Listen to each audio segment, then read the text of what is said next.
So you've just unboxed your shiny new Android phone. You peel off that satisfyingly sticky plastic, power it on, and it feels great. You're ready to go. You tap the Play Store to grab your favorite apps and nothing.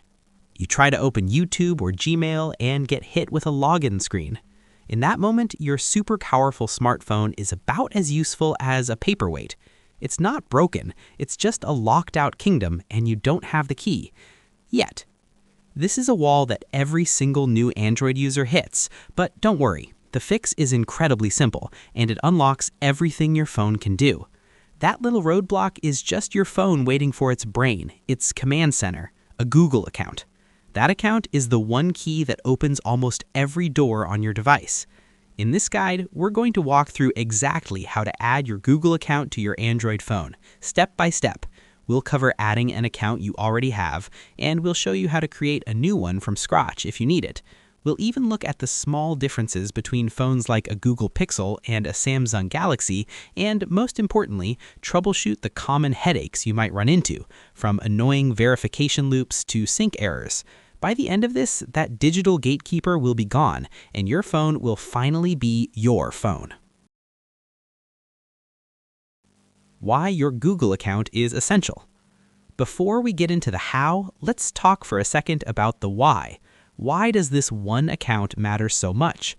Honestly, think of your Google account as your passport to the entire Android world. Adding it is what fires up all the core services you expect a smartphone to have.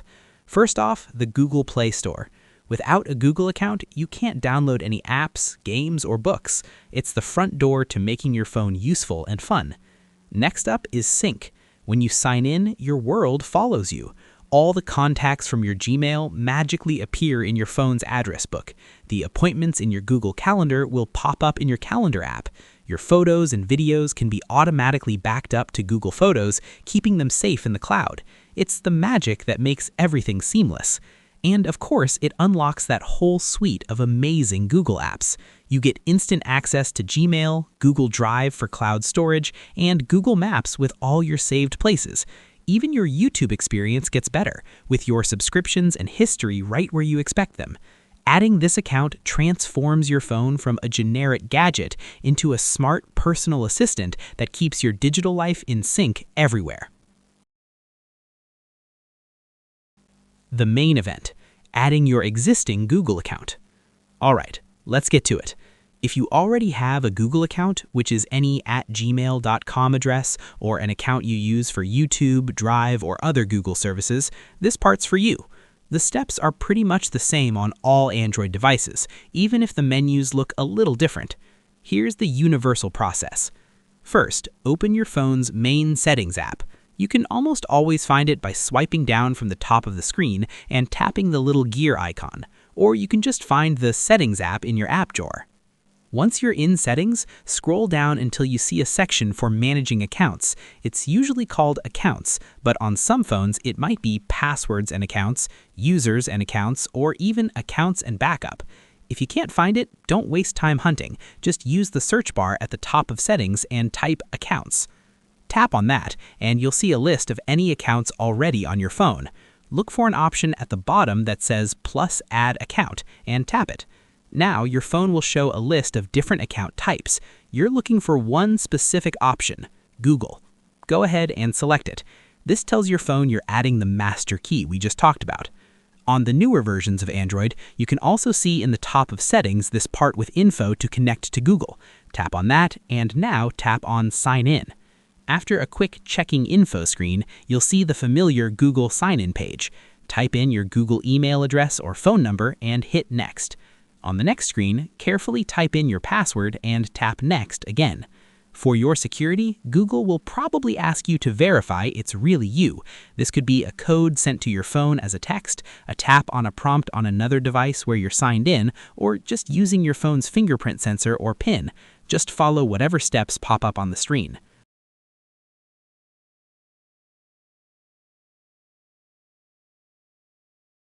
Finally, you'll see Google's Terms of Service and Privacy Policy. Tap I agree to continue. You might also be asked about your sync preferences for things like your contacts and your calendar. Most of these are on by default, which is usually what you want for a smooth experience. And that's it. Your Google account is now live on your Android phone. One process, many paths, navigating different phones.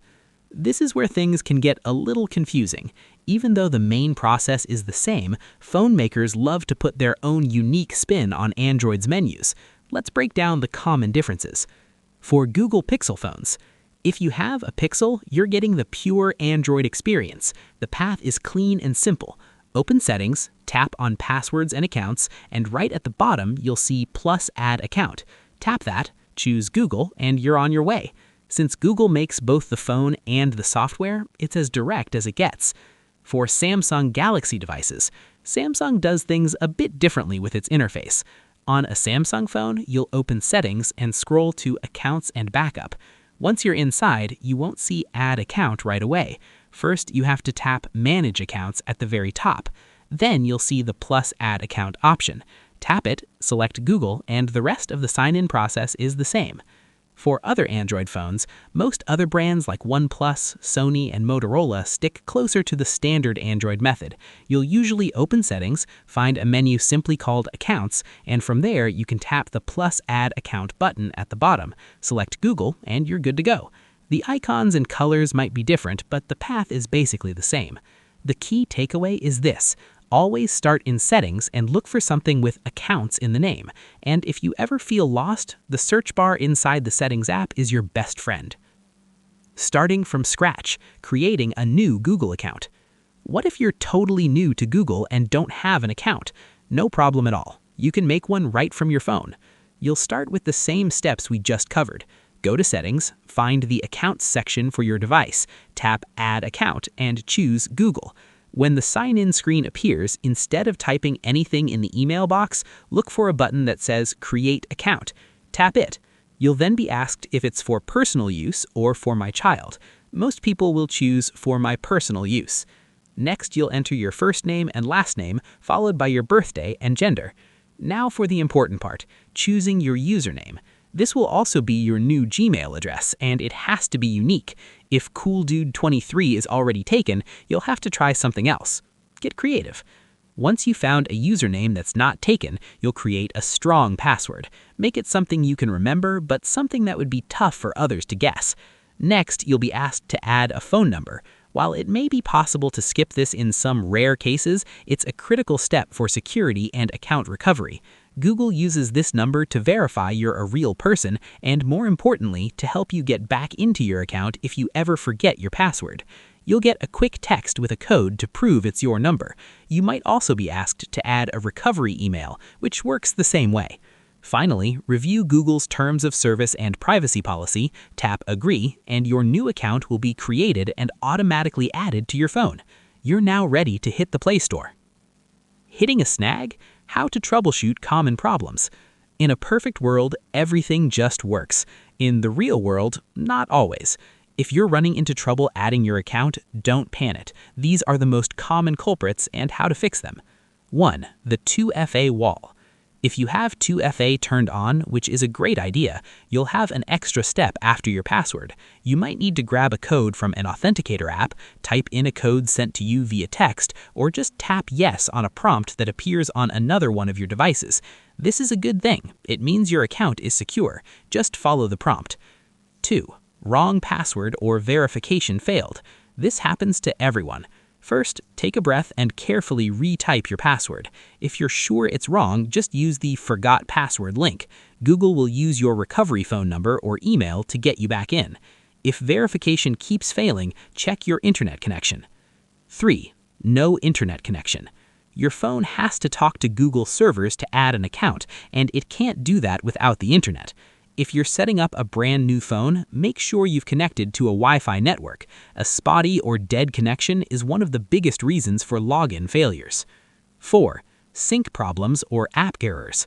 So you added the account, but the Play Store is stuck on a loading screen or your contacts aren't showing up. First, try the oldest trick in the book. Restart your phone. You'd be surprised how often that works. Second, make sure your phone's software is reasonably up to date, as very old versions of Android can sometimes have trouble connecting to modern Google services. 5. Samsung account versus Google account confusion. On a Samsung phone, you'll see prompts for both a Samsung account and a Google account. Here's the simple difference. The Google account is essential. It's what you need for the Play Store, Gmail, and most of your apps. The Samsung account is optional. It's for Samsung-specific features like the Galaxy Store, Samsung Pay, and some extra cloud backup options. You need the Google one. The Samsung one is just a bonus. If this guide helped you get your phone up and running, consider subscribing to more clear and simple tech guides just like this one. And if you ran into a problem we didn't cover, drop it in the comments below. We read them all, and we'll do our best to help you out. And just like that, you're in. Your Google account is connected, and your phone is officially ready for action. It might have seemed like a confusing mess of menus, but it all boils down to just a few simple steps. The Play Store is now your oyster, your emails and contacts are syncing, and that slab of glass and metal is now a truly smart device that's personalized to you. It's a small step, but it's the one that makes your Android phone truly yours.